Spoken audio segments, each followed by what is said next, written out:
We want to move into the final session of this conference. I hope you agree with me that it has been really interesting information, exchanges, presentations, new insights over the last 2.5 days. And we want to bring this a little together in this panel, but also look into the future as much as we can. We have a wonderful set of panelists for this discussion. And of course, we're encouraged this panel session to be a conversation. So maybe different to the other sessions that we had, where it was more question and answer, we really want to get into a conversation here. Because I doubt that anybody in this room really has the answer on the future of alternative proteins. But maybe together we can form an image, a picture, some ideas on how it might look like. I'm still going to wait for the last ones to come into the room, but while I do this, I'm going to introduce our 6 panelists to you, and I'm going to ask them to come to the front one by one and take a seat in one of these comfy chairs for the next 2 hours. So I'm going to start with a presenter that you already met this morning, with Ivo. And now, Ivo, I'm probably going to butcher your last name, but I'm going to try. Zigotta? Okay, I get it, but I just go with Ivo. I think that's easier. So Ivo, as you know, represents the Good Food Institute in Europe, and you have heard his presentation earlier today. And of course, we're very much looking forward to continue the conversation of the previous panel where Ivo was already part of as well. We also have somebody that hasn't given a presentation in the last 2 days, so we're looking forward to some really new insights from Michelle Patel from the Food Standards Agency in the UK. So Michelle, if you would join us here in the front. Michelle is the Deputy Director of the Analysis and Insights at the UK Food Standards Agency. And as such, of course, we'll bring in another perspective not heard of yet in the last 2 days. We also have Hannelore Daniel from the Technical University of Munich. Hannelore has presented, and Hannelore has also been very instrumental already in the discussions until now with insightful questions and wishes. Maybe we can explore a bit more of that also in the debate here. Also somebody that you haven't met in the presentation in person, but who has been represented with his organization is Moez Sana from the World Health Organization. Moez, please join us here in the front. Moez is a senior epidemiologist, that's a word that doesn't come easy, and as such also again brings a perspective into this future-oriented debate that is very important. Christina is our 5th panelist. Christina was our opening this morning, and I think has received a lot of praise for looking into trade-offs and difficulty of assessing them, but also then taking decisions based on that. So that was a very insightful presentation. And last, but certainly not least, we have Robert Pieper from the BFR, so local. Robert will have the very difficult task of actually holding up the flag for feed in this debate. Because I don't know how about you, I mean, I think the discussions were really insightful the last days, but how often have you heard the word feed in the discussions? I think not that much. So Robert, we're looking forward to that. And I learned Robert is a farmer as well, so he's actually presenting 2 perspectives there. So I'm looking forward to that debate very much. So you have been introduced to our panelists, but before we hear more from them, I want to go and take a step back, literally, and I want to show you this. Let's say, I must say, I would have expected a bit more input on this wall, but maybe it was a bit too hidden, and of course you had so many other interesting conversations to have while you were on your coffee and your lunch break, so I fully understand. But of course, if one way doesn't work, we go with another way. So the question actually was, how do you see the future of alternative proteins? And we're going to twist this a little, and we're going to ask this question again, using TEDME. You haven't used it enough, I think, these days. So before we open the question, I want you to think about the following question. How do you feel and I'm talking feel, about the future of alternative proteins. Feelings usually come with one word, so we're going to ask you to put in one word in the TED-Me, and it has to be a feeling, an emotion. So please share the QR code also with the audience, and then you can scan it. And I would also ask you to stay connected on that tool because we're having 2 more questions later. So in one word, how do you feel about the future of alternative proteins? I'm not going to give examples of feelings because otherwise we're just using those. So how do you feel? I asked the panel, you don't have to answer on the tool if you don't want to, but think about the question. Also for you, how do you feel about it in one word? I got the sign yes. There are like 12 people responded. I see more people in the room. And also, of course, online probably as well. And I also, of course, encourage also participants online to please respond to these questions as well. Numbers are rising. I'm going to still give it like 20 seconds. How do you feel after these days? Future of alternative proteins. How does that make you feel? Why do we talk about feelings? Because we heard these days that it is an emotional topic. Food is definitely related to emotions. Okay. I would say 3, 2, 1. Okay, let's close the question. And let's have a look. Woohoo! Okay. As you know, with these word clouds, the bigger the word, the more people have said it. So I would say the most used word is excited. Okay, so a lot of excitement going on. Optimism as well, and curiosity. Very nice. We do have some skepticism, confusion. I think another curious, just in a different spelling, so let's maybe count that in there as well. Concerned, surprised. Okay, we also see bright and unsure. So I think there's not one direction, I think, where the feelings will go. But I would summarize it maybe in a way of saying that there is a lot of curiosity in the way of how it will be developing and positivity related to that, despite the skepticism and despite the confusion. And now a panelist. Does this surprise you? Are you feeling the same way about it, about the future of alternative proteins? You do have 2 microphones there for somebody that wants to start. I also have this one. How do you feel about it? Most of you want to start? Yeah, you just can start. It's on. It's working, yes, thank you. Now, I say I'm optimistic, but with certain nuances. Okay. Yeah, there is no doubt that we need this dietary shift, less animal source foods. We need to go for more plant foods for different benefits, for the health benefits, for nutrition, to prevent NCDs, for the planet. Why with nuances? Yeah, the transformation that we are doing on plant-based foods, I think is necessary to do minimum of processing, but there is a trend to go for more ultra-processed foods with degradation of the quality of the products, with some of the data. The question you raised yesterday about the bioavailability, we don't know too much about how those protein will be used. So we need to make more attention and be careful with those new solutions and not going to highly processed foods. My question and challenge question: why we cannot continue to consume whole grains? It is still a solution, but I know that for food security, for food safety, we need to do certain processing because you need to ensure the food supply. So processing is needed, no doubt. We are not always in local production. We need to import foods, but we need to do it with a certain limit.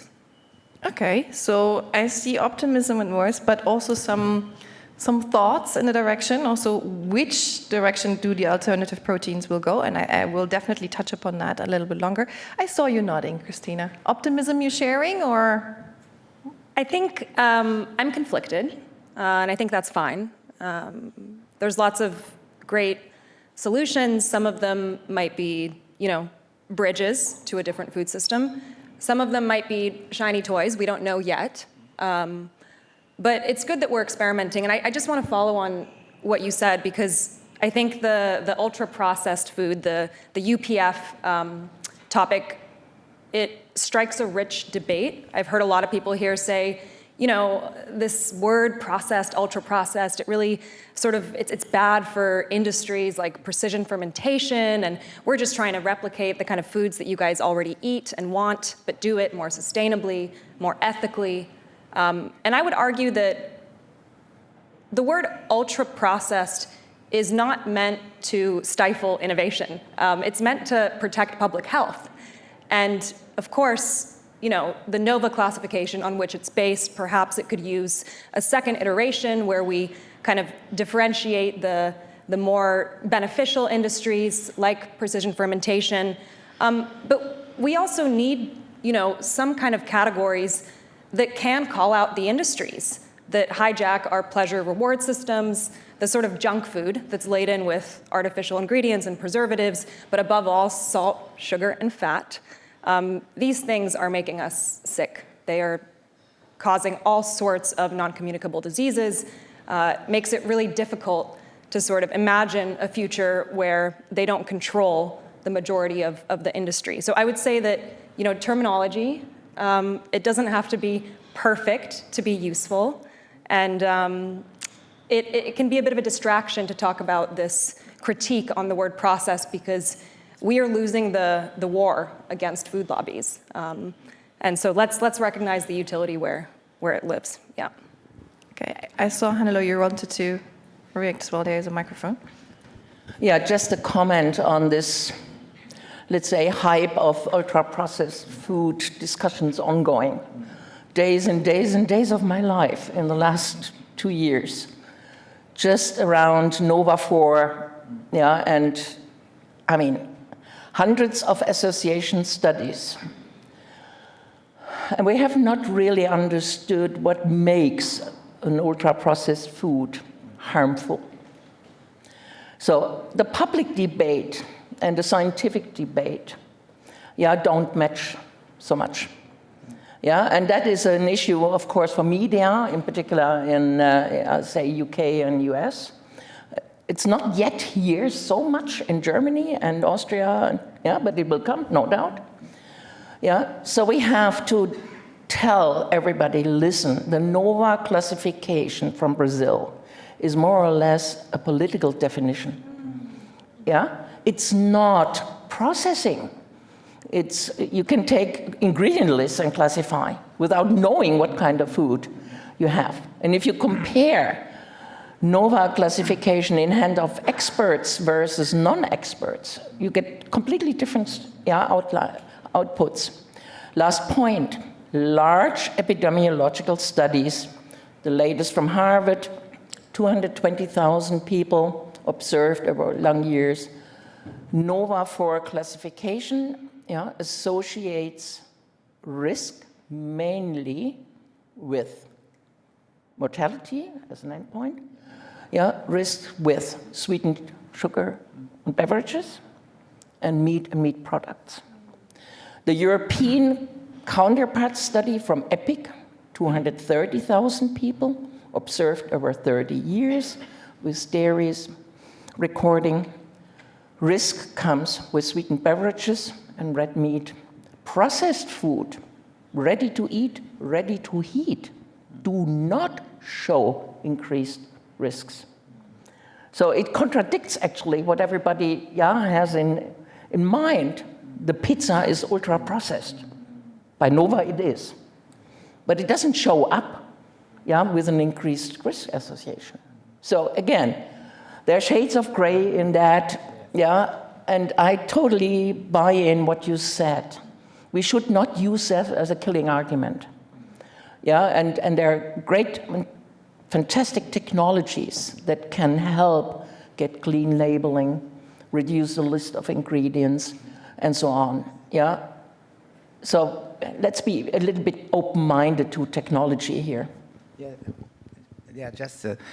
agree with you with the problem that we have with NOVA classification, and because of that, we start a new work in WHO, and we start a first round with the informal roundtable with experts, and we should be able, within 6 months, to have a new definition, more operational definition.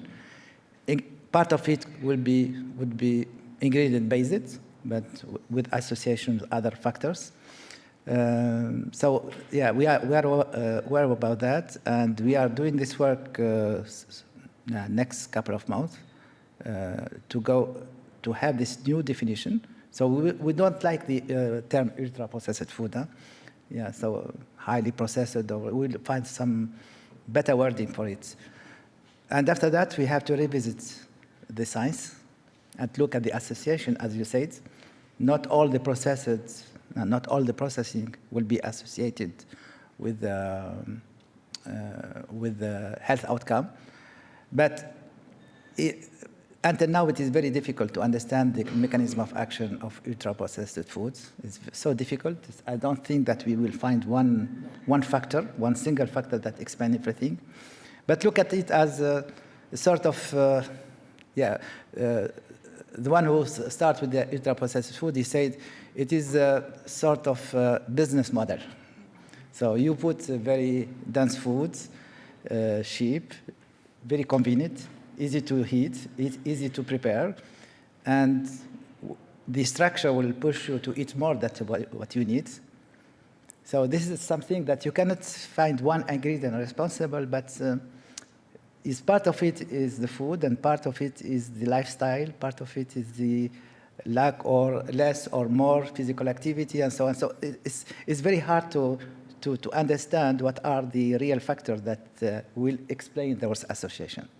Okay, but does that mean that in principle, for the discussion on the future of alternative proteins, it's probably a good idea to not mix it or link it too closely to just the debate on ultra-processed food? One of the factors, excuse me, the example of insect when you put more salt. This is one of the examples. If you have a certain protein and the taste is not good and you want to add more sugar or those, what we call them, cosmetic additives, they are designed and they are pushing for consumer to consume more than what they need. This is the problem in general. So I think there's a point of terminology that I'd like to pick up on, actually, which is about the use of the term alternative. Globally, most protein comes from vegetable sources. So let's be honest about what we're talking about. What is the alternative to? And we're talking about the alternative to meat, aren't we?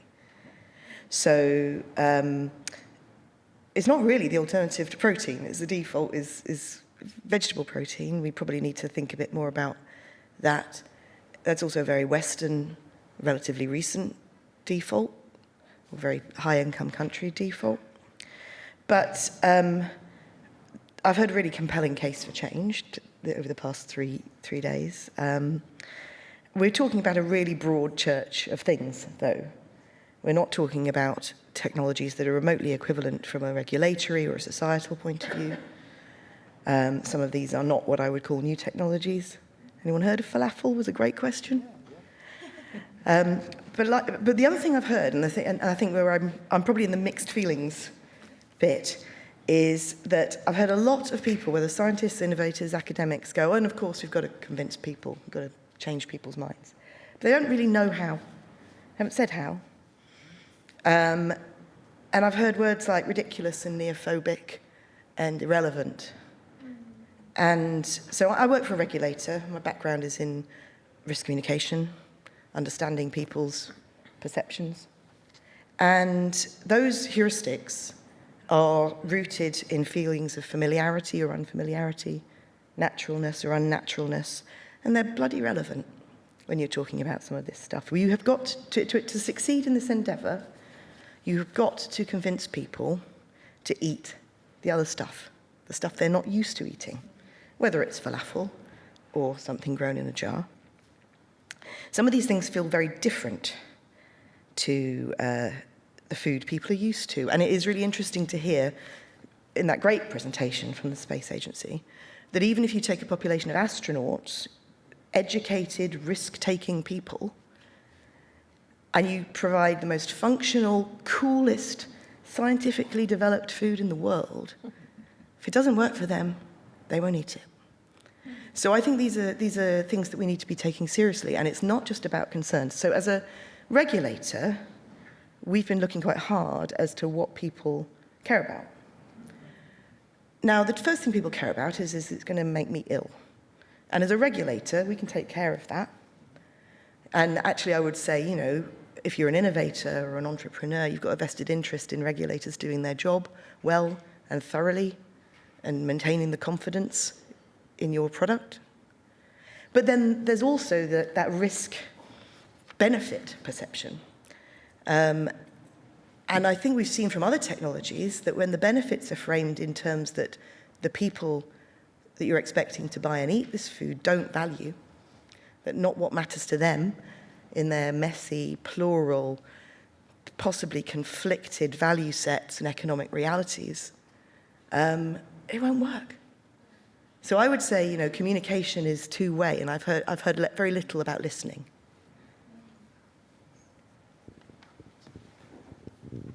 Robert, do you want to?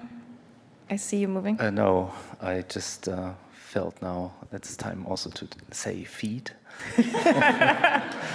And UPF is not a matter of discussion in the animal feed sector. So no, actually, I'm excited, a bit curious as well, and just because the animal nutrition and production of animal source protein will be also in 20 and 30 years a matter worldwide, and we're talking about large amounts, and livestock is still an essential part of agricultural systems also in 30 years. I just read a number that approximately 6 billion tons dry matter is the amount of feed for livestock worldwide. It's just a tremendous amount and will be high also in 30 years. Our challenge is actually that we in the future will have to diversify the protein sources, and then diversify for shrimp, cow, pigs, poultry, and so on. So that is a challenge, and for me as a risk assessor, that's a good thing. So we will have to work the next 20, 30 years intensively. That's good. For me as an animal nutritionist, that's exciting because we have to look at all these alternatives that have been used already but will be reused. Nothing has, in animal nutrition, there's a lot that has been tested already, and we find our books from like 150 years ago that list up all these things that are now popping up in animal nutrition again, so it's nothing new. But I'm curious to see how that develops, and as a farmer, in the end, it is also important to be essential part and feel as an essential part of the system. And that brings me to my last point, that we have to come into discussion between the public, the general public, the consumers, and the farmers. We just did a survey among consumers, the general public in Germany, and asked them how is livestock fed? Do you know that? And so just one example, the answer related to pig feed was they receive food waste from households on potatoes. That's forbidden in Europe for 20 years already. So that was an interesting answer. So I think that we have to get into dialogue at some point. Yeah, so also the communication aspect I see there. Hannelore, before you, and then also Ivo wants to react. Of course, this is a conversation, also with you in the rooms. So whenever you want to also react, it's not just necessarily about asking questions to the panel, but to share your views as well. Please do so. hand sign is enough. And of course, online participants have the chat. We're still monitoring that. Hannelore, please. Can you comment on pet food, companion animals? Because a study from the TU Berlin on carbon footprint of dogs came to the conclusion that a beagle dog size has a footprint twice as high as a human being on a daily basis. And we have 10 million dogs in Germany, 13 million cats, and that is taboo zone. So do we talk about in vitro mice meat cultured? Or do we talk about insects where we talk about the pet food? What's the direction? Yeah, that is a very good point, and I'm also happy that you make that up, bring that up, because for me it is then the question of whataboutism. So it is definitely a question, like pet food and what do we use as pet food in the future. Just saying like vegan cats, ? So that's impossible. But it is a question, like what is used for pet food, and also is a horse, livestock or a pet, depends on the country you're looking at. But I think that is an important question. And then what are the alternatives there? So we heard a lot about insects, for example. So I personally see insects more in the pet food sector than in the livestock sector. And that, again, is a matter of costs for the farmer, of course. And, well, I'll leave it with that for now. Maybe we can come back to the discussion later. But insects, I think there's also an important question. What is the substrate that we use to culture insects? So in Europe, it has to be like safe, and it is treated like animal feed. So when I feed insects with grains, I can also feed like chicken with grains. So what is the substrate? And there's interesting research going on, for example, on like mycotoxin contaminated substrates that can be used by insects, and insects can detoxify certain mycotoxins. And that is, I think, a very important message worldwide. And we have to maybe open up the discussion what substrates can be used. And for me, as a risk assessor, I can say substrates have to be safe. Just Ivo, before you go, I see your hand. Do you have a microphone from the audience? They're all gone? I can get you mine, but yeah. Which one is faster? You're getting two. You can juggle. Thank you. So I wanted to continue with this line with the feed, because that has been discussed too little, probably, as you said. I think a couple of days ago there was this presentation where it was shown that I guess 86% of what a feed is compound is made of sources that are not meant for food purposes, which leaves the rest with a small percentage of. And one thing one might think this is a good news, but then on the other hand we also have the data that about the soy, that I don't know, is it more than 80% or then a soy is made, that is produced, goes for feed. And so these two data conflict a bit to me. And first of all, well, it's maybe questionable if this 86% non-feed, because we don't know exactly how will the food be in the future, so maybe this also will contribute to that. But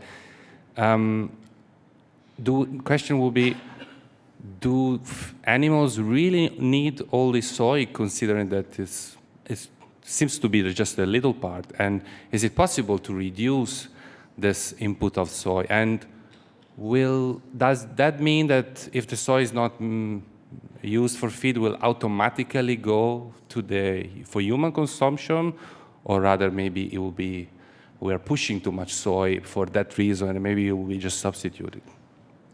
it's obviously directed, but not only to you. So please, Yeah, Robert. please not only. But I think, first of all, Usnigli has shown similar figures today as well.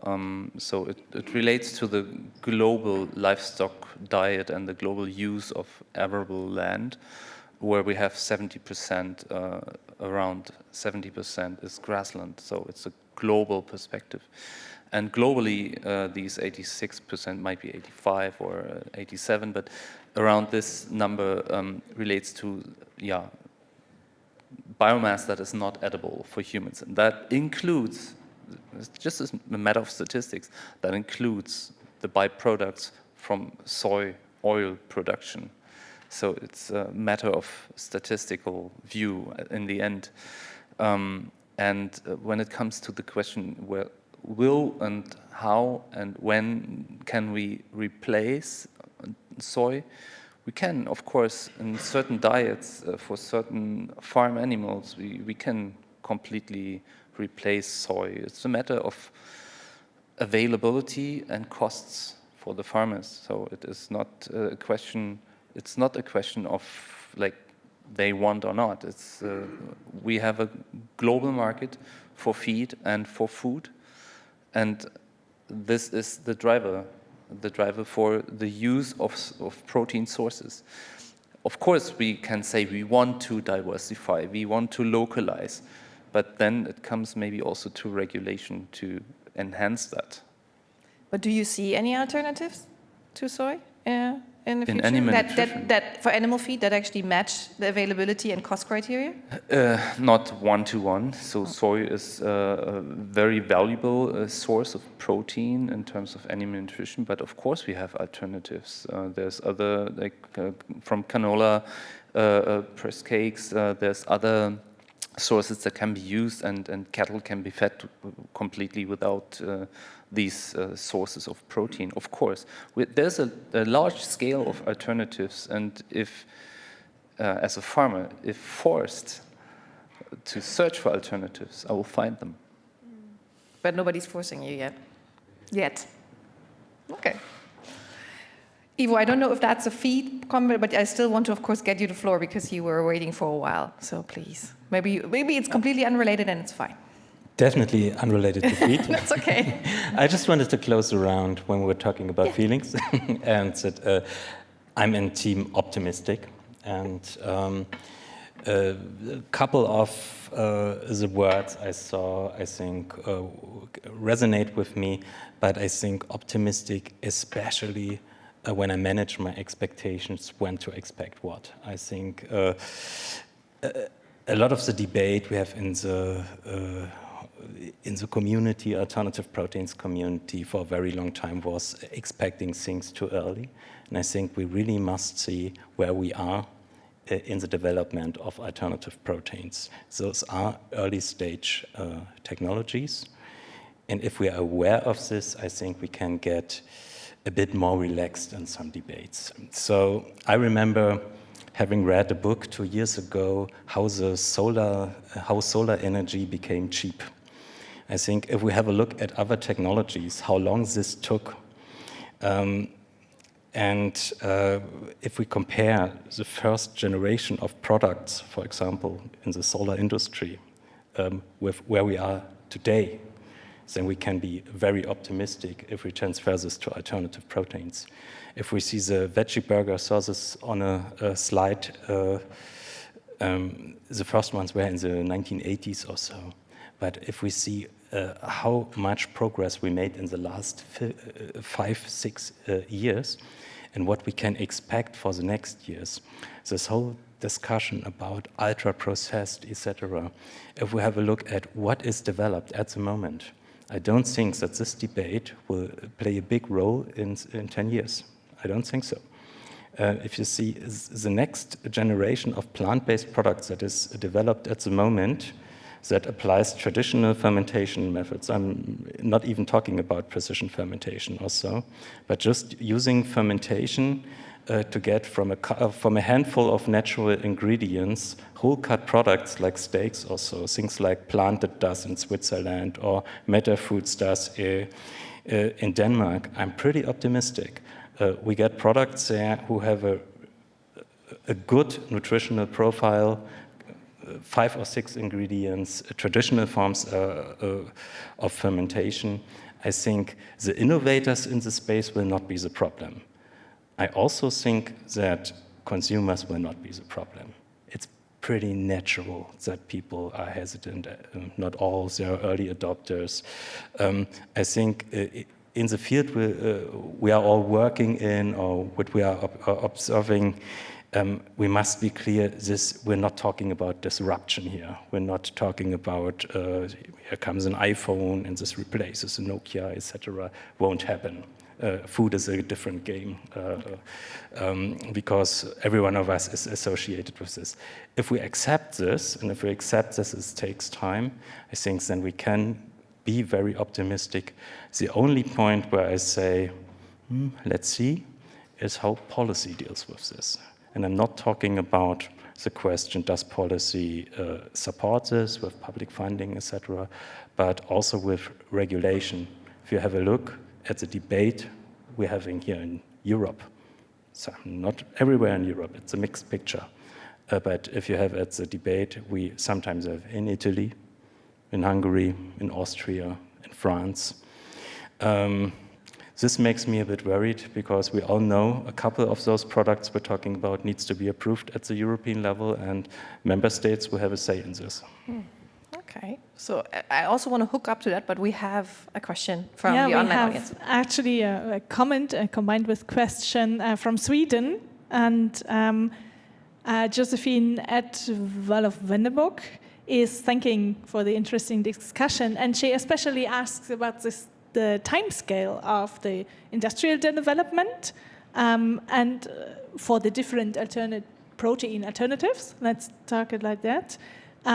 But also she asks about which steps can actually be taken now. So by policymakers and by the public, and what would be, and also to change consumption, and where should resources in order to make this change be invested? For example, in communication and behavior change efforts in the population. And perhaps we can be a bit more precise on these questions. So what can we do now, and what it will be the timescale? Okay. As you have the microphone in your hand, Ivo, do you want to start? I can start with this. I won't give you a specific time point when comes what, but the relevant questions here is when will these new products meet the animal counterparts in terms of taste, price, convenience. Those are the 3 points that are really relevant. And I would say in some parts, when it comes to taste, with cultivated, etc., won't be the problem. With plant-based, struggling in some, struggling in some product categories. But the relevant point, when we not only reach early adopters, but want to get into mass adoption, is price parity. And we will see this in waves.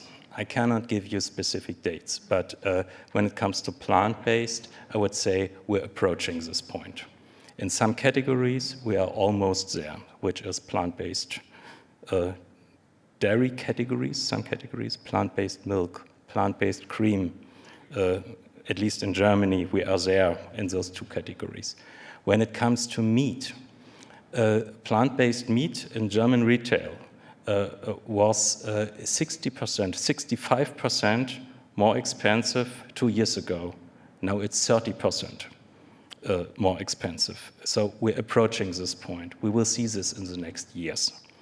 Of course, depends a bit on product categories. When it comes to a bit more sophisticated categories, the next thing we will see is fermentation. Maybe biomass fermentation, fungi, etc. first, then precision fermentation. This will be a process. Will take a bit, but won't take decades. It depends on how much people will invest in it, how much will governments invest, and how much private investment we can attract. And of course, the last point, cultivated. How long will it take? Yes, it's a complicated question. Will take a bit.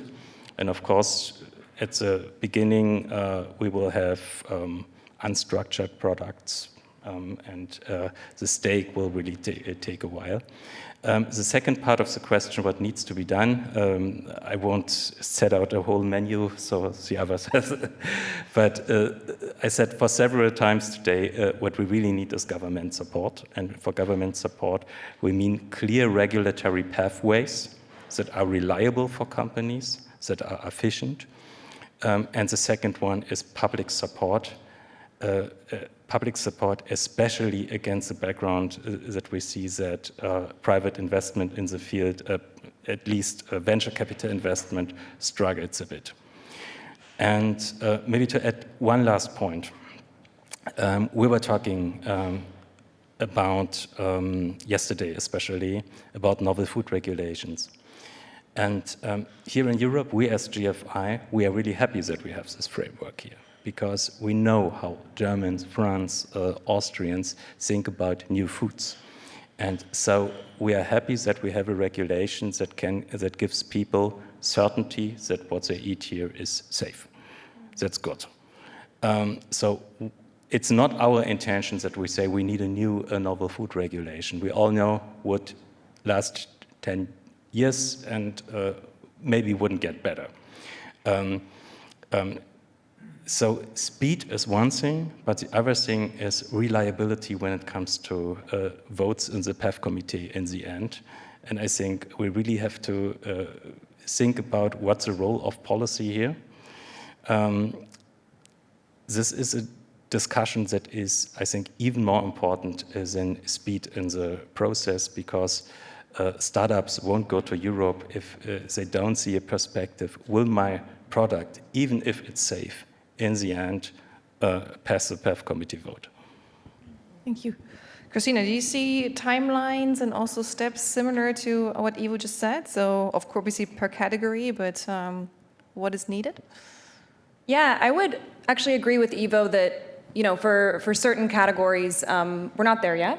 We're on our way, which is encouraging. And yeah, price parity. I mean, that's the name of the game is price here. So I'm waiting for that too. Looking forward to it. But I also, I think that for other categories, we don't have to wait. I want to build on what Michelle said. I think you brought up a really good point that there's so much low-hanging fruit that we're not making use of. And of course, there's this topic of consumer behavior. How do we change the way that people think? How do we change the way that people act? This is complicated. You know, the entire field of cognitive economics had a bit of a roller coaster in the past decade, nudge theory, we've all heard it. This idea that you can adjust your choice architecture, put the salad bowl in the front of the canteen and people will take it. There's flaws here, right? One of our speakers actually yesterday in the nutrition session said people don't eat foods, they eat diets. So everything is very embedded. I'm looking at you. Yeah, that was excellent. Thank you for saying that. It's really stuck with me. And truly, as we navigate our day-to-day, our food environments, as we grocery shop in an exhausted state, and there's all these labels on our foods, B Corp, Nutri-Score, sustainability, Rainforest Alliance, I can't process all of that information, especially, say, a single mother who has, you know, several kids pulling at her skirt. This is like a really challenging thing to navigate for most people. So in terms of, you know, us changing our individual behavior, I think there's hope.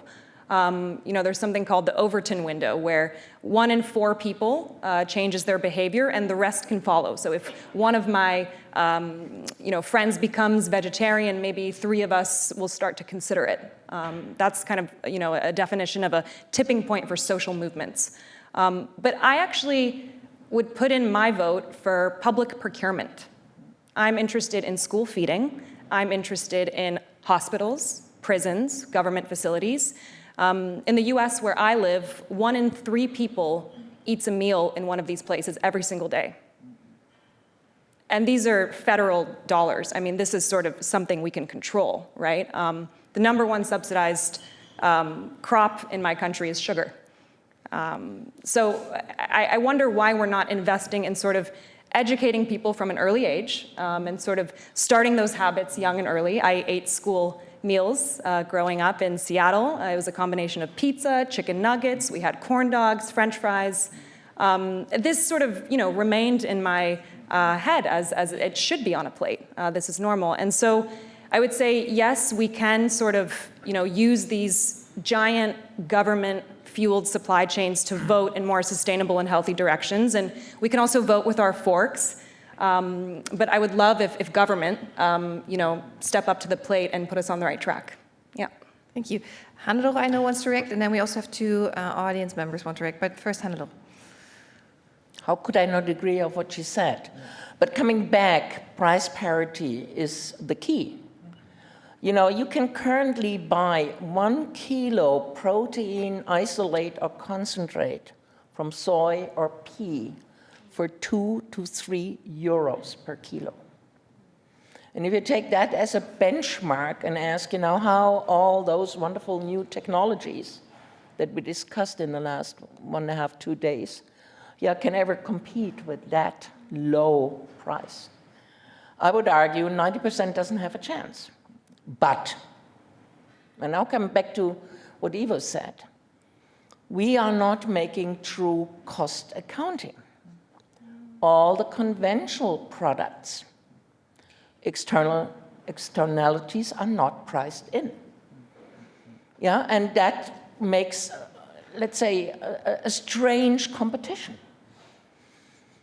So if we don't talk about true cost, most of the new technologies will not succeed, is my perspective. So the discussion has to be, what do we really pay? When we go to the cashier in the supermarket. But that is a political issue, and if I would be a politician, I wouldn't address it because that is suicide. So it has to be a public, activity. Exactly, and you can add to Short that. reaction, because we can add the cost of NCDs. Because the consumer is paying twice.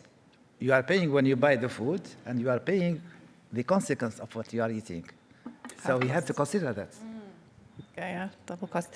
Hannah, I think you were first. Yeah, so I think something that we haven't discussed yet much is the resilience issues. So also that because we need to adapt to environmental changes, so agriculture outdoors is becoming more difficult.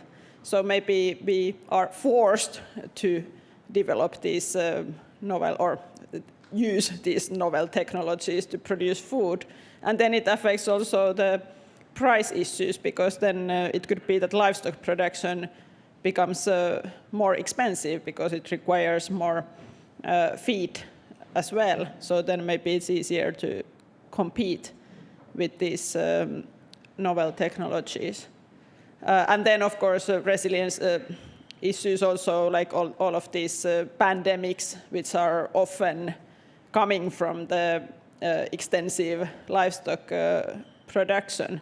So then if those start to be more common, then also we need to seek for alternatives.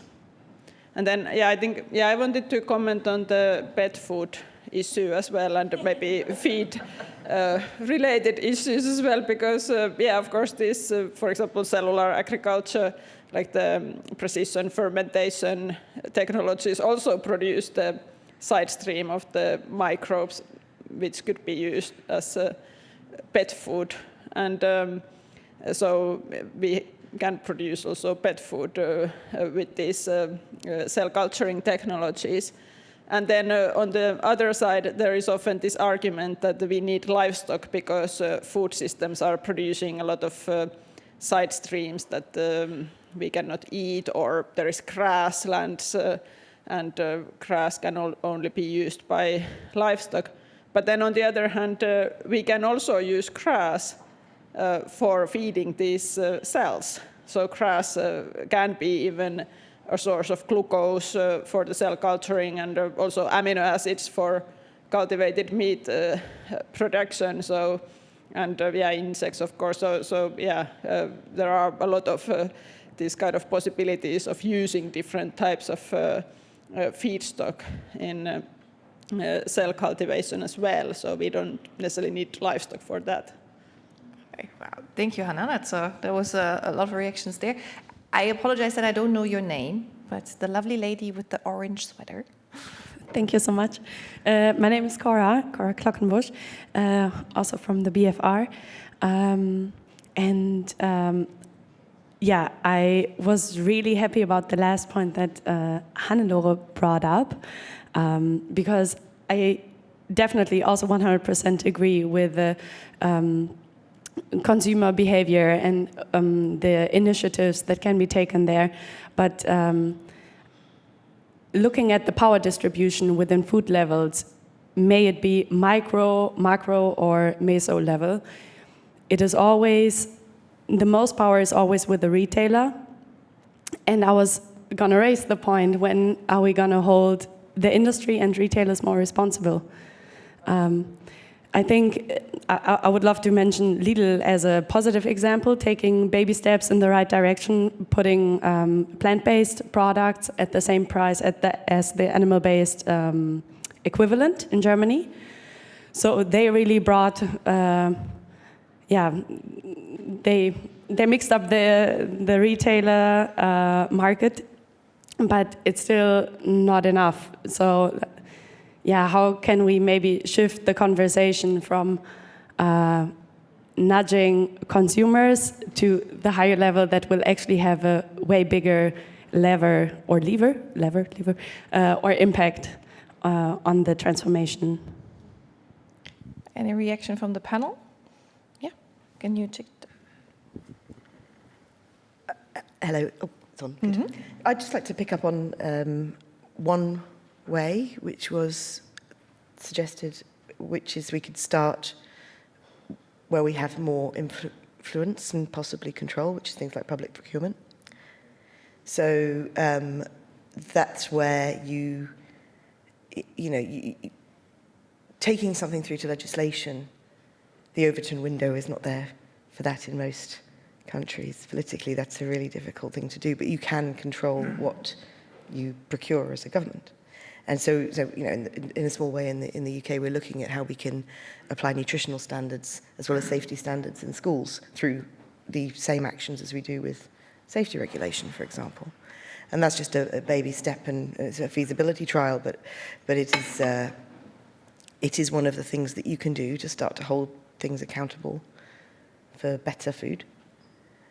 But we've got to understand lots more and be a lot less naive, I think, as a community that want to see some of these things happen, about what industry motivations are. At the end of the day, it's not a triple bottom line anymore, or ever yet.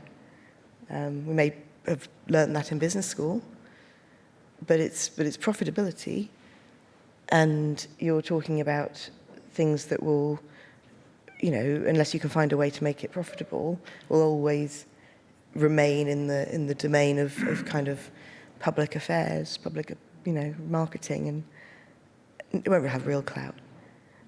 So let's examine the incentives. Okay.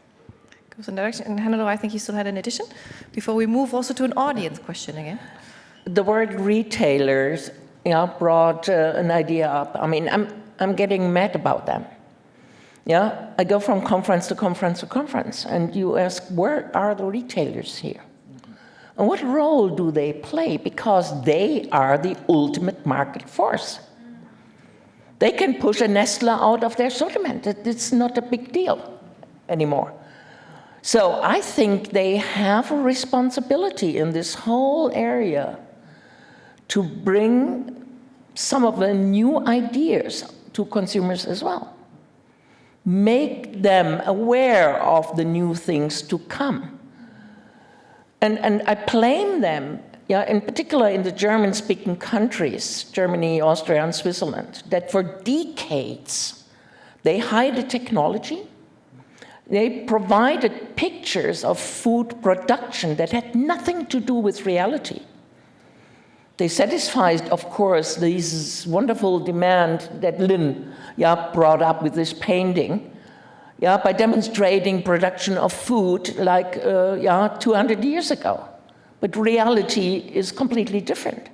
And it was hidden for consumers for decades. So it's time now to open the doors and make consumers aware that we are in a new age of food production.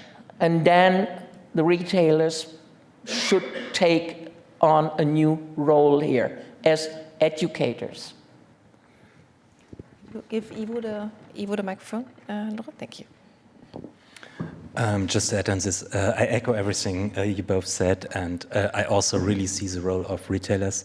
But I see in Europe that we are seeing now initiatives in this direction. You mentioned Lidl, the price matching mechanism, but also a couple of supermarkets now in the Netherlands, Germany, Austria, even the UK, really start to set themselves targets for protein split. They say at the moment we are at around 40%, so that's not only the plant-based analogs, but all the plant stuff, and want to get there by to 60%.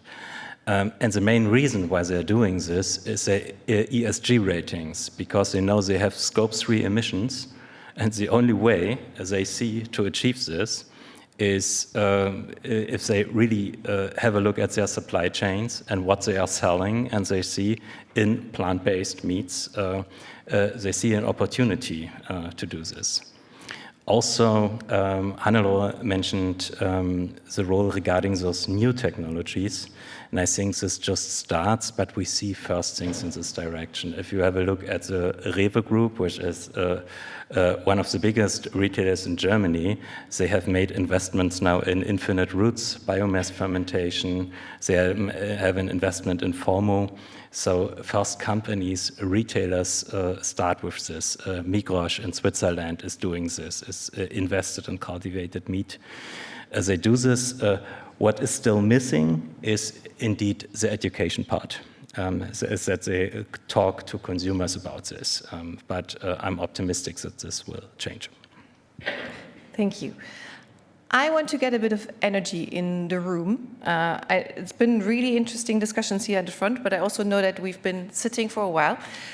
Get your phones out. Okay, we go to the second question, which actually is maybe a difficult one to answer. But I do still want you to make a choice. So which type of alternative proteins you think will have the highest potential for widespread acceptance? And I'm going with the categorization that Francesco presented to us 2 days ago. And you might not agree with the categorization, but please still go with it. So we have unprocessed plant proteins, processed plant proteins, novel proteins, and cell-based proteins. You have to make a choice, and you can only choose one. So which of these, sorry, I know scientists always like, it depends. No, one choice. Which type of alternative proteins do you think will have the highest potential for widespread acceptance? We talked about we started to touch about consumer acceptance in the panel. We will still talk more about it, but I would like to have a feeling from the audience before, of course, also getting a feeling from the panel. I think we're getting to the number that we had also for the first question. So I'm just going to give it a few more seconds. I know it's a tough choice, and we heard a bit of timelines already, so maybe that influences your choice. But I would want to have a choice first. Okay, I give it another 5, 4, 3, 2. Click the button. 1, 0. Okay, perfect. Now let's see the results, please. Thank you very much. So it seems, it's very small. I read it to you. It seems that highest potential, at least from the audience, they see with the unprocessed plant proteins. Then we have the processed plant proteins. Then we have a novel source of proteins, almost as much as the cell-based proteins. Now, I think you've not been moving much in the last hour. Who has voted on the unprocessed plant proteins? Please get up. No, really stand up. Not just a hand. I want your physical movement. It helps, right? Once in a while, get up. And then I'm going to pick one person to tell me why. The gentleman in the back with the lovely hair, yes. Why did you pick that one? Please give the man a microphone. Hello, can you hear The me? others can sit down again. Thank you for getting up. Can you hear me? Yes. I mean, it was a really difficult question for me to answer, since I'm a vegan. So I was just thinking about myself and what I usually buy and what I see myself buying in the next 10 years. So I stuck with the unprocessed plant proteins because I'm not a huge fan of ready-to-eat food or just put in the microwave food. I love to take my time cooking, and okay, chickpeas take a lot of time, but I still want to do this type of cooking in my life. But it also means you know how to cook. Yes. Yeah, I mean, it is a requirement, right? I mean, to actually work with those. I'm Italian. Yeah. not even every Italian knows. Yeah, so, you're right. okay. You're right. Would one of you have gotten up for that one? Just maybe a sign. Yeah, you would have stand up, or you as well. Okay. Yeah. Yeah, you would go. Yeah, please. Yeah, I need to stand up. Yeah. Okay. You don't have to, but you can if you want to move. Yes, it's good. No, because we need to think globally. And a lot of low and middle income countries, they are not yet there to have those new technology. And on the other hand, when you look at the need for the shifts, is eating less animal source foods. And where we are eating high level of protein is in the developed countries. So you see, we have this problem. Where we need the technology, we don't have the technology is not in the right place now, currently. Okay, so if you look at it globally, I think that's why it's really important. If you want to have quick impact on the current situation about NCDs, about the environmental degradation, I think we need to push more and more consumer to start now to eat more plant foods, and the easiest one is to continue to consume unprocessed plant proteins. So I think it's also the low-hanging fruit that I think Christina was mentioning, no? That's why you probably would have gotten up as well for that one. Yeah, okay, no, that's good. I'm going to go with the second one. So who did put in processed plant proteins? You still need to get up. I see the numbers, so you don't hide now. Very good. Who hasn't talked at all? I'm not sure. Have we heard from you in the last days? Yes. Why did you get up for this one? And the others can sit down. Thank you very much. Hi, my name is Elizabeth. I'm from Mattis in Iceland. I picked this one because I think we've already accepted this in the form of the various soy-based products that we see. I also think that the choice being between the unprocessed plant proteins and the processed plant proteins, there's an element of convenience there, because not everyone is great at cooking. Not everyone wants to be great at cooking. The world is moving quickly. And I think we're already embracing all of these sort of ready-made meal-in-a-box type foods that are largely already based on soy proteins moving into pea proteins, etc. So I think we're already there with those. So you think convenience will play an important role in that? Yeah, I wouldn't say outweigh or anything, but I think it definitely plays a big role, because it is a shift and it's not easy to change your diet. And if something is convenient, it just makes it that little bit easier. Okay, thank you. Would one of you have gotten up for that one? You, Hannelo, okay. I voted for yellow. Yeah. Why is that? I realize I have a different understanding, obviously, of what processing could mean. Yeah, but be aware, not each plant protein is tasteful. Most of them are horrible. And if you don't process them, it's really a pain to eat them. And I totally agree, we have to be realistic.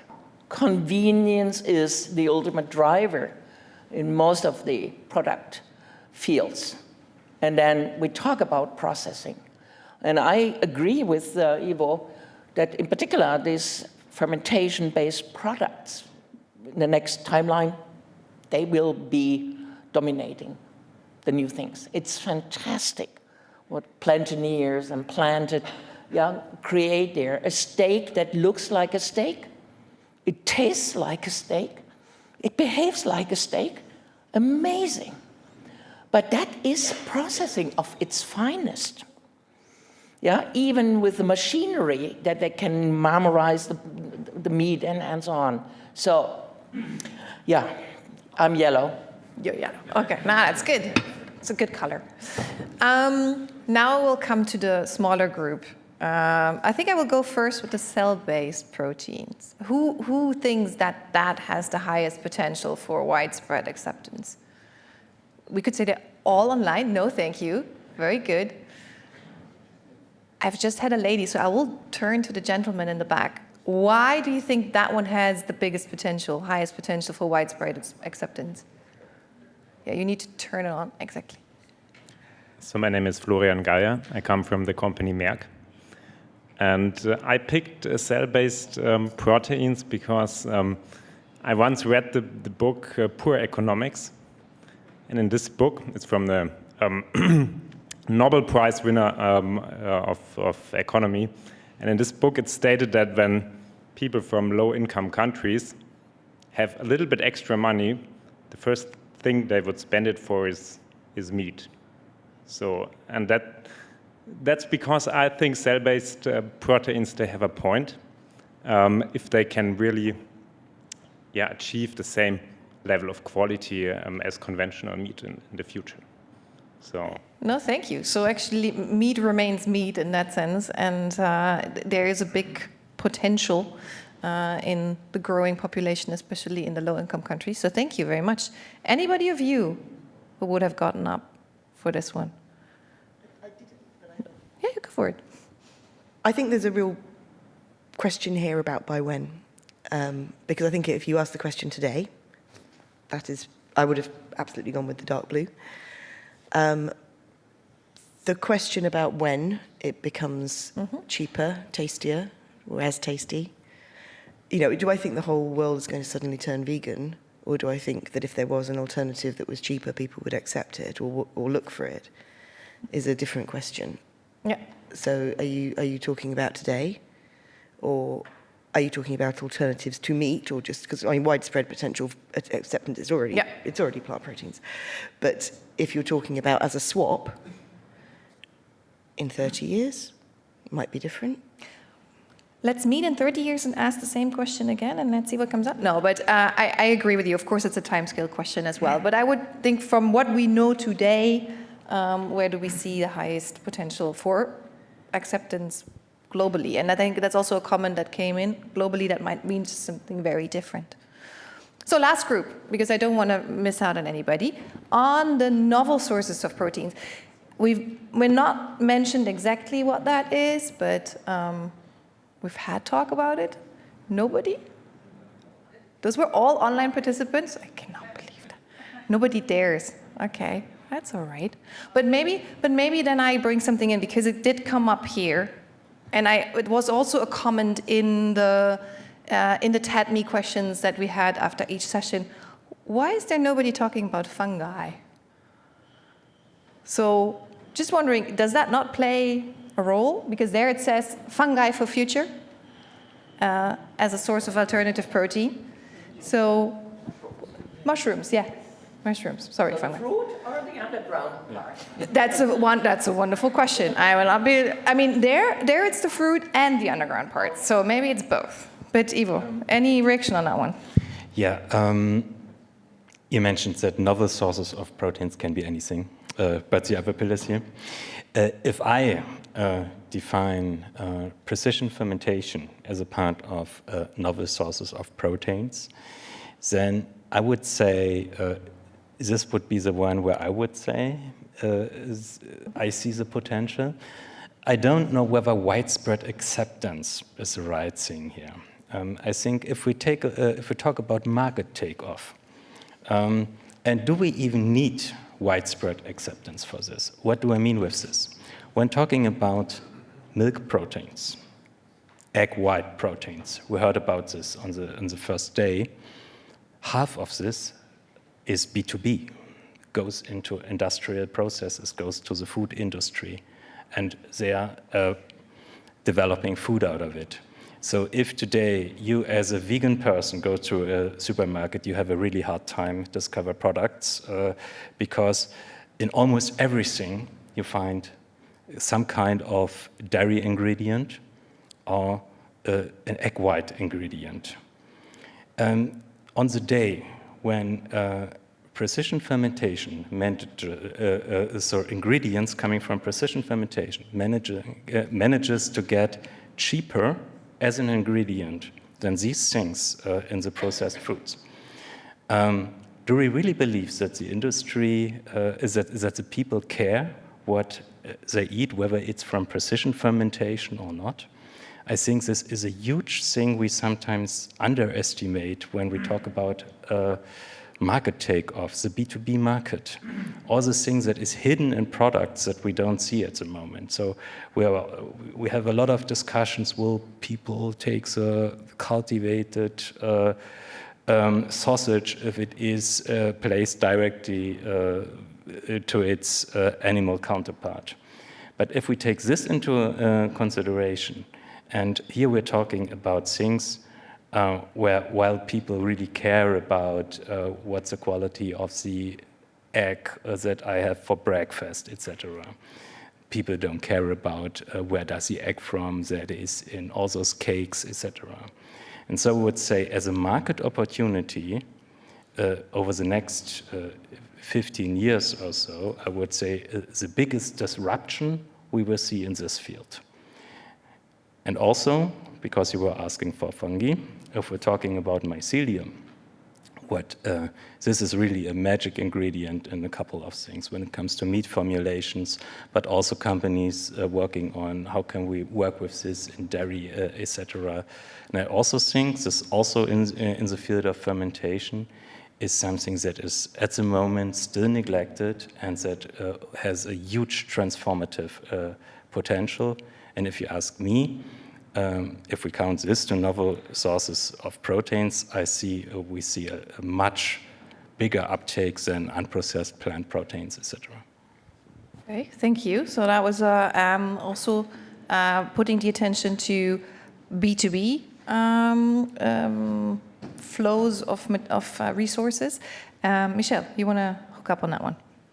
Yeah, so I've got that's a really interesting one in the light of some of the things we were seeing from the social impact assessment type work. You know, what does that do for choice? What does that do for agency among citizens who tell us that they want to be able to choose these things? And of course, while these things are more expensive, they've got they've got to reflectively choose these things. Whereas what you're talking about is essentially reformulation,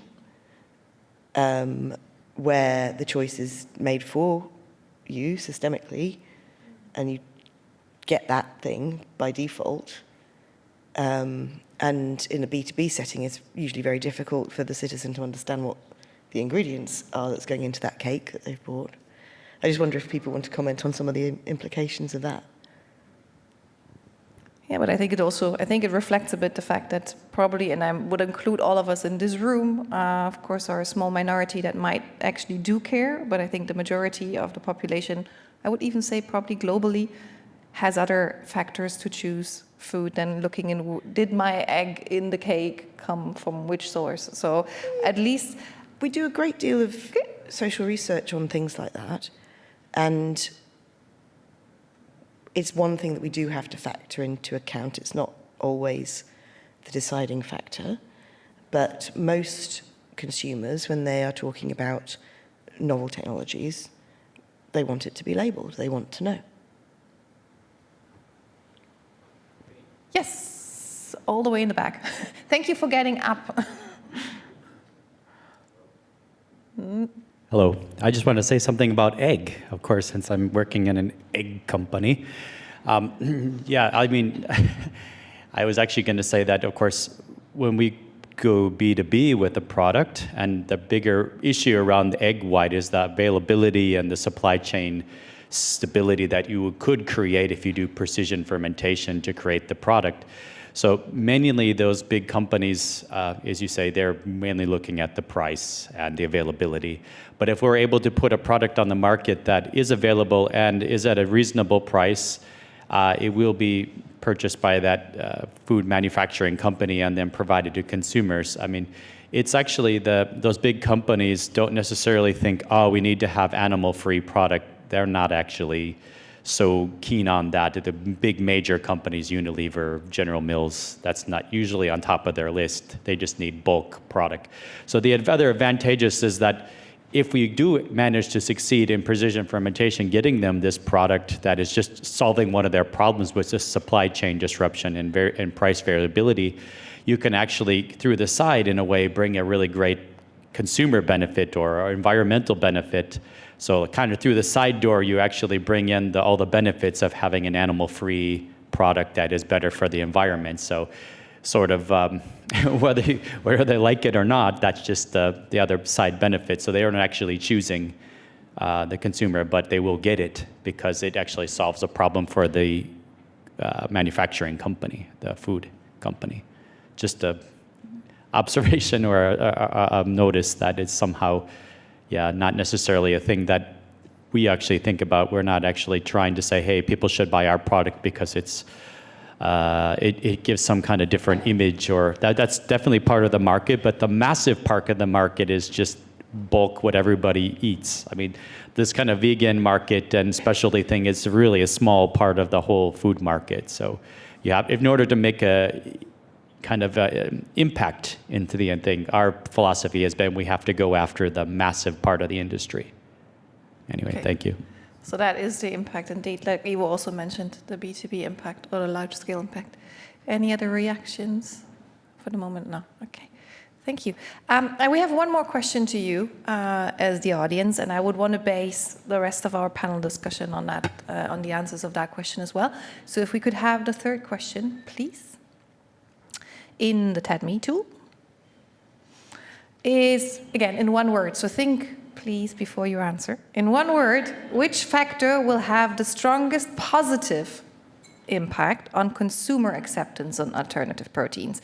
We started already to touch a little bit on consumer acceptance in the debate, but which factor, in one word, will have the strongest positive impact on consumer acceptance of alternative proteins? In one answer, one word. I will make this one a little bit more dynamic because you will see, of course, in a moment the answers. And as with these word clouds, you can type in the same word then, and then you can support that answer. But I first want to just hear in your first thoughts or see your first thoughts. So in one word, which factor has the strongest positive impact on consumer acceptance of alternative proteins in the future, of course, or from here on out? And of course, I'm going to ask you, have a look at the results and now react, but I'm still going to give it just a few more seconds. And then we'll not close that question. We'll leave it open so you can support and it can change the outcome. So let's just see the results, not close the poll, please. And then we'll have a view of what the audience thinks. Okay. So it's a tough competition between taste and price. Please have a look at this. If you want to support any, maybe not the long green one, but any of the individual words, or if you want to put in more, you can, right? So you can put a second option or a third, and then they will become bigger or smaller. So if you see something that you haven't thought of, ooh, actually this is a good one too, please put it in as well. Actually, it is closed when I show it, but okay. You can tell me to open it again. Now it is closed. Okay, then I'll open. Okay, so think about what you want to put in, and then when Frederick is up there, then we'll open it again. I'll open it in a second. So think about something that you still might want to put in there. So far, it seems like it's a tough competition between taste and price from a consumer perspective. I think he's almost up there. So if you want to add something, we'll open the question again. But then it has to be exactly the same way written. Otherwise, it doesn't work. So it's open again, I hope. And then if you still want to add something, please do. In the meantime, we'll already hear some reactions. So, our audience assumes that the two biggest factors will be taste and price. You agree? Hannelore nods, yeah? Other factors?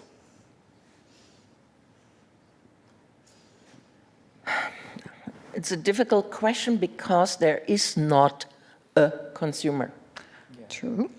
Yeah, there are many, many different consumer phenotypes, and they have different value systems. Yeah, but I mean, taste ranks on top regardless of what type. And if this stuff doesn't taste well, it's consumed one time, period.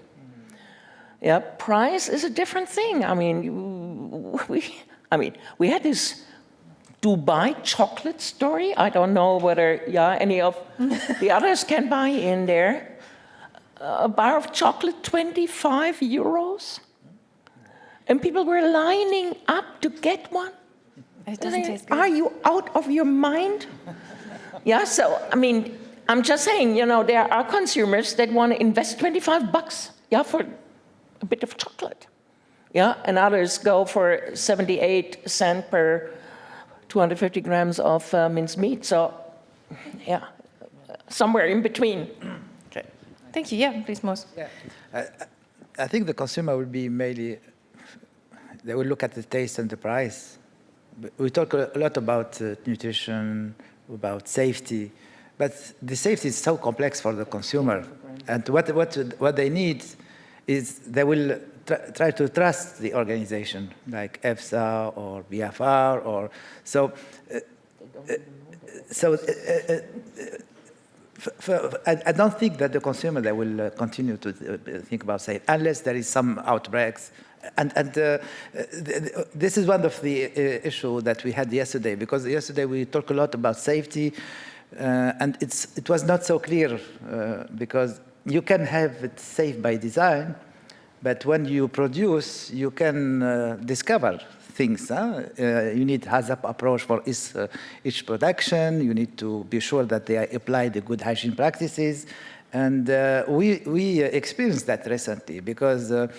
I think that the plant-based beverage, they were overconfident. They say, oh, okay, we don't have E. coli, we don't have Listeria, because this is mainly linked to animals. But we saw recently that there is a lot of outbreak related to Listeria, E. coli with those products. So I think this is something common to all the food in general, unless there is some mistrust about something hidden about those new technology, genetic modified. If we open this door saying, precision fermentation at the end, they are genetic modified cells, it can kill the trust. So, for me, if we want those products to continue, if we are convinced with their role for these dietary shifts, better health for the consumer, better health for the environment, we need to continue to have the trust of the consumer about the all safety agencies that are providing the scientific advice and the management system that decides for the approval or not for those products. Oh, thank you. And I guess in Europe, we're anyway in a privileged position to, I think if a normal consumer goes to the supermarket, you just think it's safe by design. So no. Can we just close it? So we just want to see if there's any changes to that view? No? It just became bigger. Okay. So taste still wins according to, and also to price. We have some other aspects like green, flavor, taste. I think that's safety. We have social media, so I think that's the part on communication will definitely also play a role. Labeling, which is I think also going in that direction. Quality, affordability, indulgence, I like that one, okay, and palatability. But I want to also looking at that and pick up a little bit also from the conversation that we had earlier today. It was this about safety by design, but also sustainability by design. So I think maybe one of the aspects, and that was also one of the questions that came from the audience poll, is do we really want to or need to go for alternative proteins at all costs? So is this the avenue, or are there others to tackle the challenges that we've been hearing about a lot? And I want to take that for also for a bit of thinking and also maybe starting a bit of reflections for this panel. So who's brave enough to start? Is it at all costs? Hannelore, yes. There are aspects that have not been addressed at all. The question, do we need so much protein? In a world where the quality of protein, at least in all the high-income countries, is where it never was before. And given the fact that we have this enormous variety of products, 24/7, even on Christmas, you can get the most bizarre protein from the end of the universe, if you like, under your Christmas tree. Is it good that we have, in these high-income countries, already a protein consumption rate above what is recommended? Yeah, and there's a paper from the US saying, you know, in 2050, if we would continue like that in terms of, you know, consumption of protein, not specifically animal protein, protein per se, yeah, 25% of nitrogen entering the environment could be saved because we oxidize the amino acids that we cannot put in our protein. Yeah, and we put them into the wastewater and the surface water. And we have to deal with this nitrogen. We also have to deal with the sulfur coming from the oxidation of the amino acids. So the question is indeed, is this what we currently see in high-income countries? More protein, high-protein bars and high-protein bread and high-protein, you name it. Does this make sense? And the answer is no at all. So less is more. But I could extend less is more to almost everything. Because if we would eat less, a little bit less, we would, my God, save land, save carbon dioxide, save salt, sugar, trans fat, calories, you name it. Yeah, but we are driven by the idea that we need more, more, more, more. Yeah, and I would like to see some kind of, let's downsize the future a little bit, and that could have a major impact as well. But that's high-income countries, right? Yeah. Because I think the situation in middle and low-income countries is very different in that respect. Just to say, I completely agree with you, and we see it in the high-income country.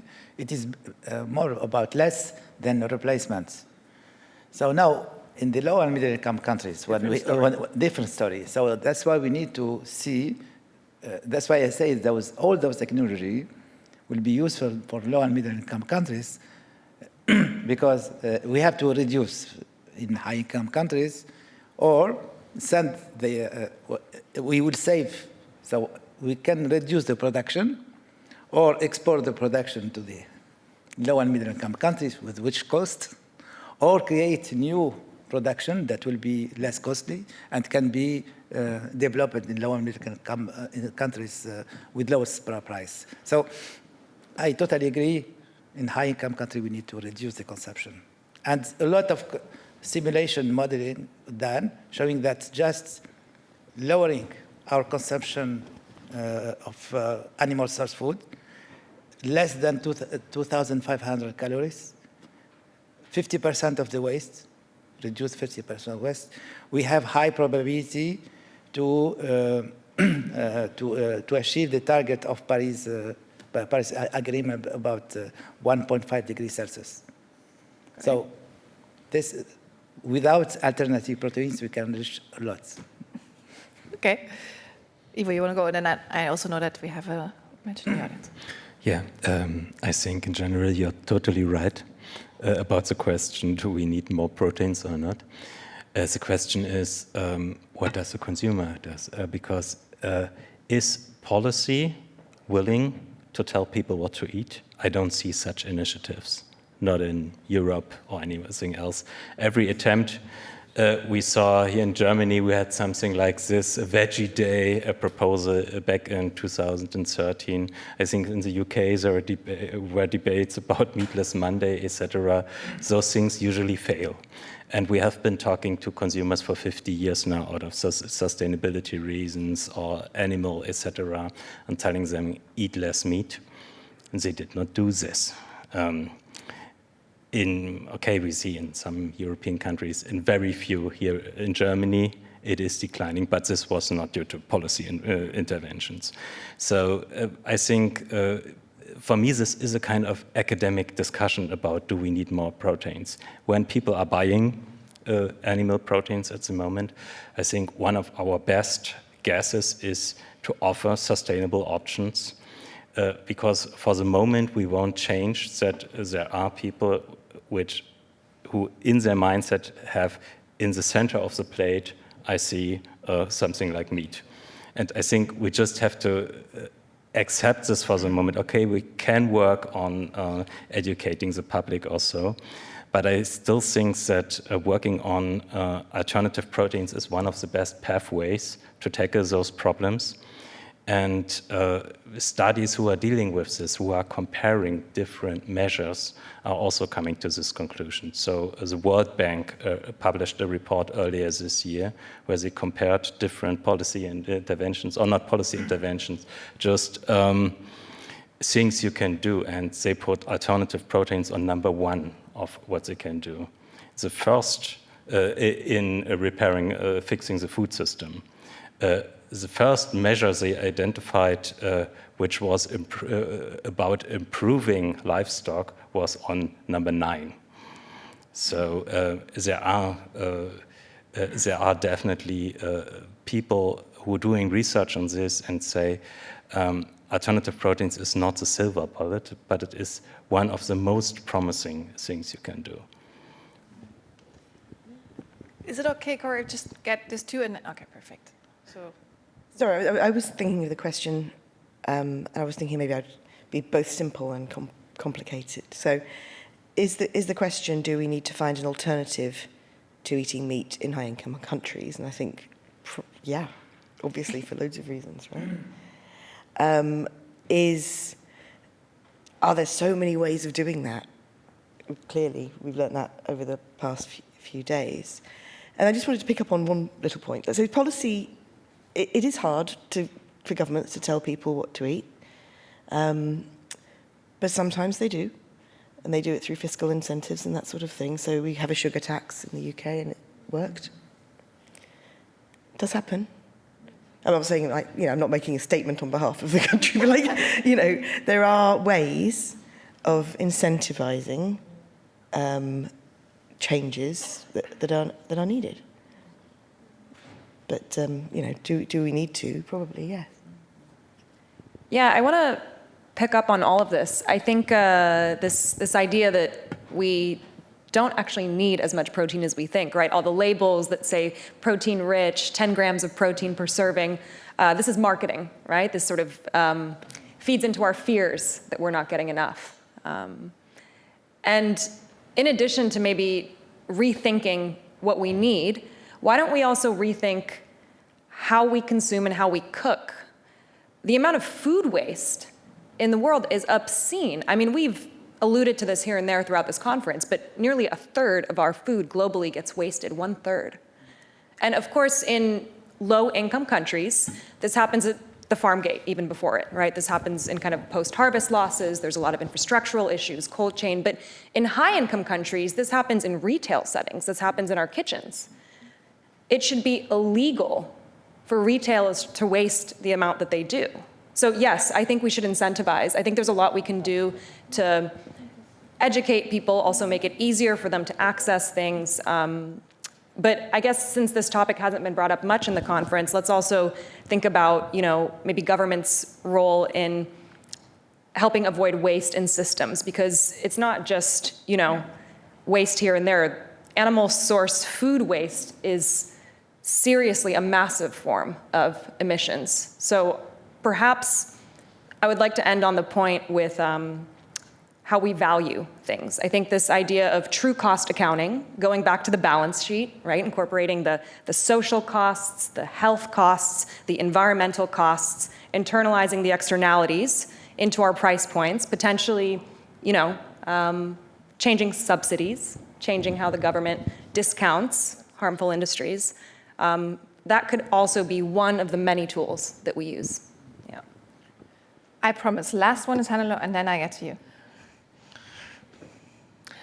The latter point is very important because, high-income countries, US, Canada, but European countries as well, we spend far less of our income on food than anybody else on the planet. And at the same time, we waste most of that in comparison.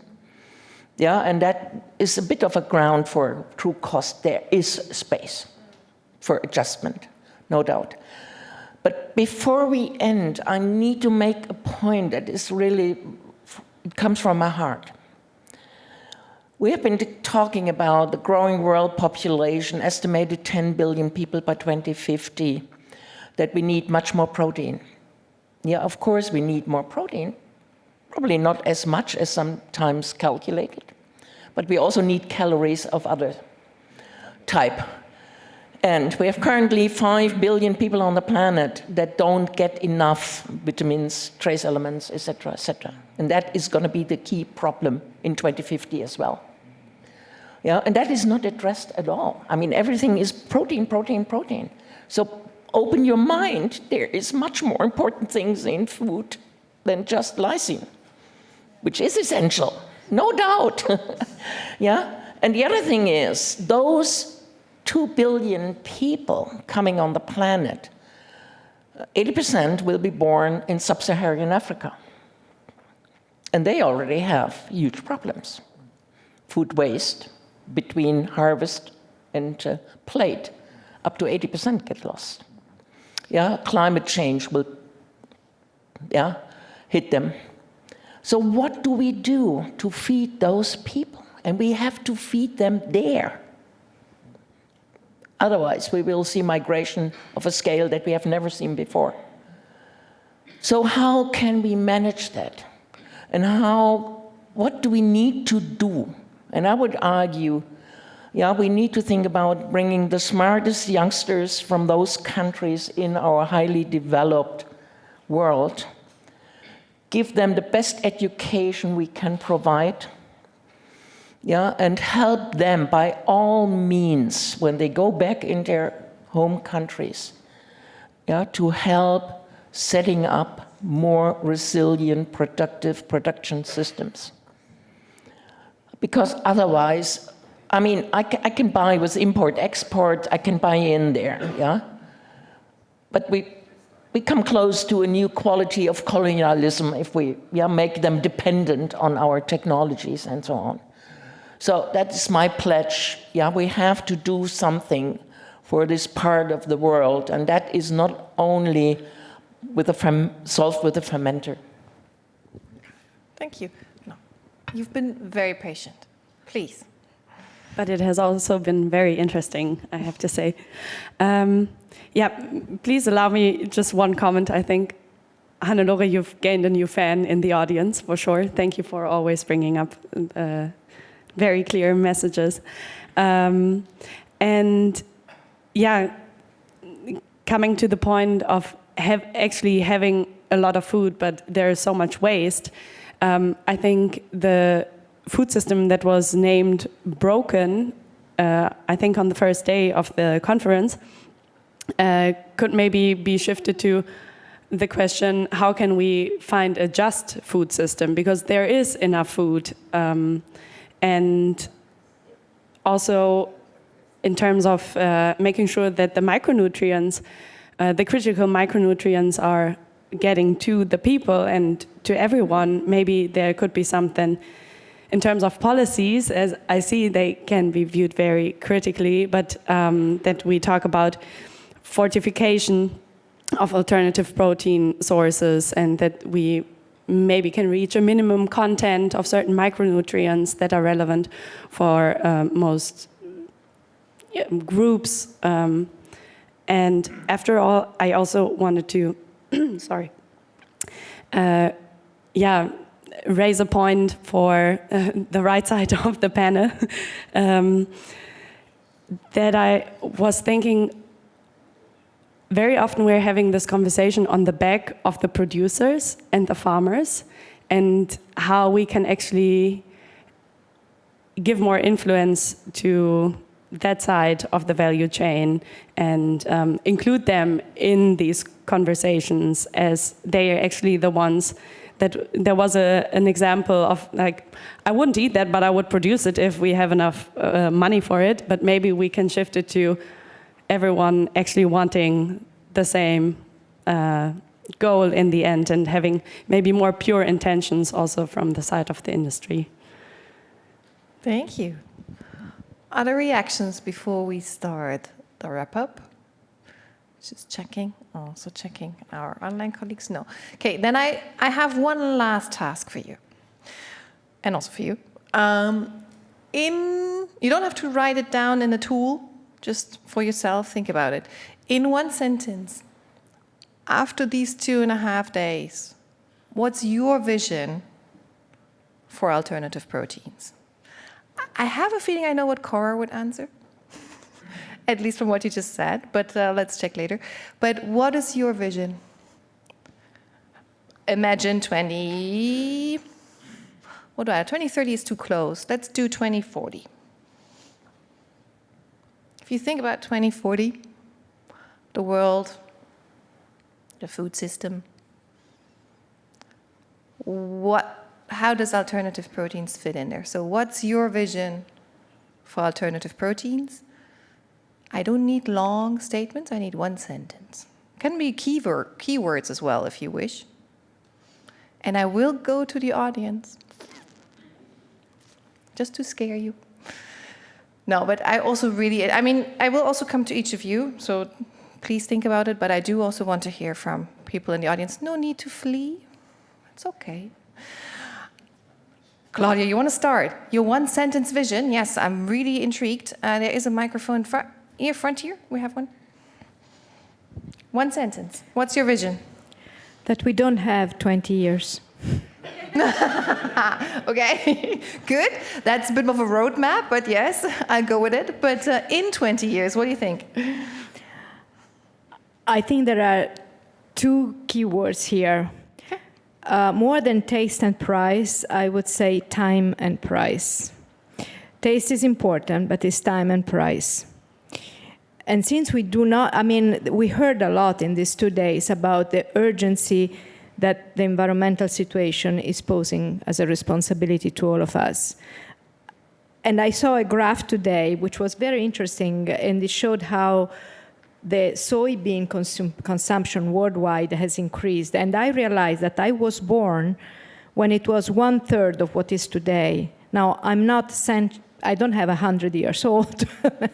So we need to realize that we don't have so much time. Okay. So we need to do something now, yesterday. And we don't have time to wait to start acting for all the technology to be developed. So your vision will be that we act quick and get results quicker than 2040. Okay, thanks, Claudia. Anybody else? Otherwise, I pick. Visions for alternative proteins. Yes, Hannah. Yeah, so I think those Claudia's points were very important, because even the social or the sustainable development goals by the United Nations are set by 2030. So then, we have like 6 years time to reach those. So then these alternative proteins or many of these novel technologies will come too late. And also to tackle climate change, so to really prevent very serious climate change and the issues that it brings, we need to limit the emissions by 2030 or 2035 at the latest. So yeah, these are really urgent issues. But I think by 2040, so the diversity will be much higher. So we will have a lot of more different types of protein sources than we have now. And yeah, most likely because of the climate change and environmental changes, we have had to reduce the consumption of livestock products.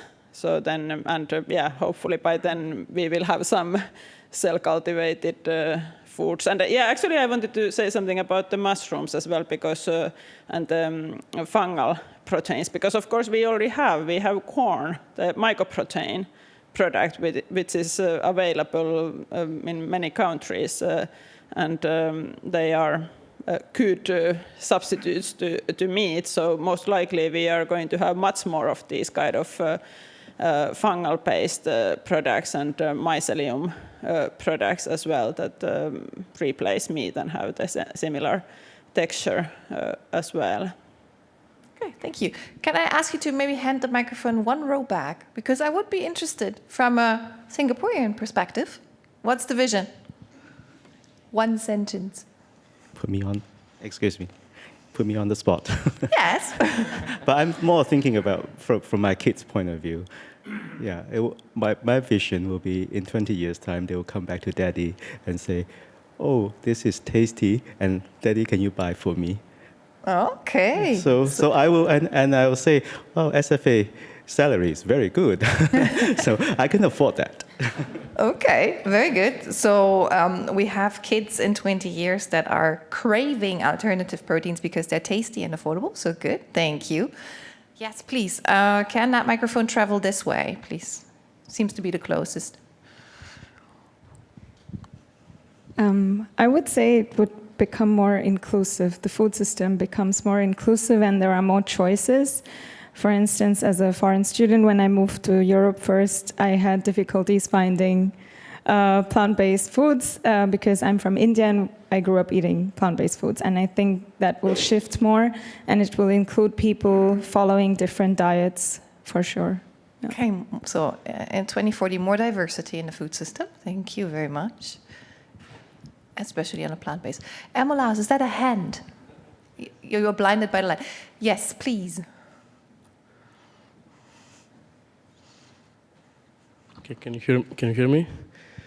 I think a very important aspect is having educated citizens, and education should start from early ages, because regardless of what we discuss here these days in this room, if people are not educated to make informed choices that consider all these health and environmental aspects, then all the rest is not very useful. And I think also that this education and informed choices should be backed up by informed policies. So this would be my vision regarding alternative proteins in the future. Okay, so informed choices through informed policy. Thank you. Yes, one more from the audience before I turn to you on your visions. So what's the vision for 2014 in relation to alternative proteins? I was going to say that my vision is that this technology reduces suffering, so suffering to the consumer, suffering to animals, and suffering to the climate, and that it becomes a technology that's comparable with something like vaccination for being a public health intervention that has changed the course of public health history. Okay, so really utilizing the positive aspects of technology. Thank you very much. Now, you had a bit of time to think.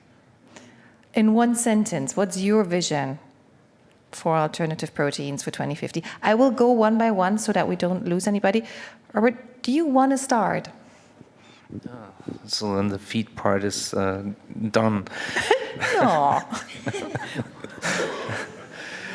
Well, I think we had the discussion just, I was not able to comment on that. Of course, in animal nutrition, we have to look for alternatives to the current sources we have, definitely.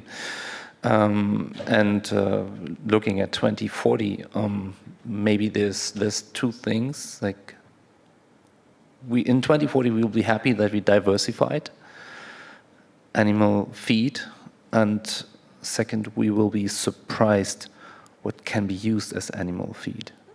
Okay, love that, love that. Yeah, maybe just give it to Christina and then she continue. Yeah, let me attempt an alliteration. Crop diversity, corporate accountability, climate consciousness, circularity, and co-creation, please. Okay, thank you. I will say co-responsibility, and I dream that in 20 years we will not have to blame the farmer, we have not to blame the producer, the retailer, the consumer, because now we are always looking for one guilty, one responsible for all our problem.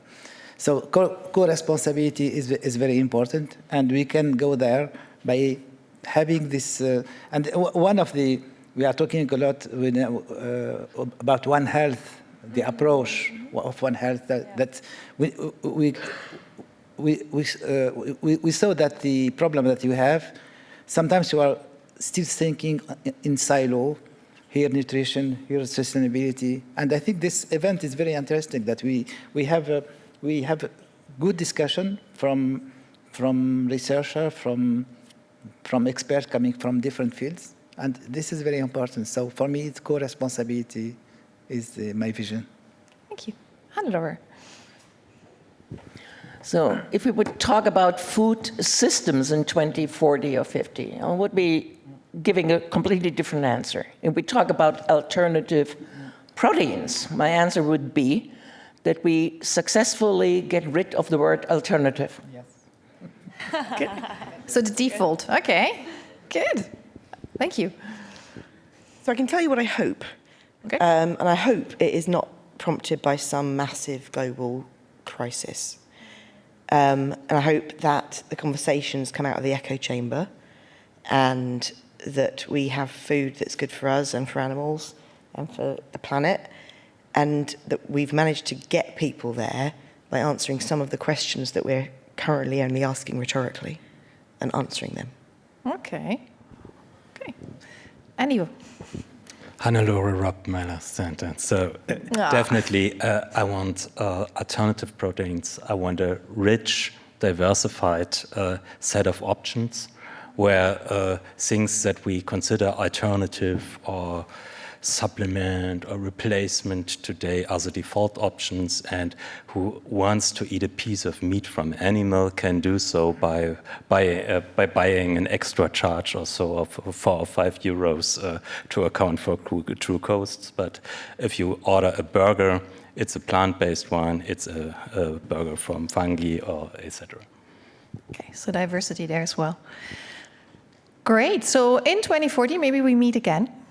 And then the conference is called Diversity of Proteins. I don't know. But for today and for this panel on alternative proteins and feeding the future, I want to thank our panelists for their great work, for their insightful contributions and putting different contexts into this picture. And of course, also for the interaction that you had amongst each other and with the audience. So please, a round of applause for our panelists.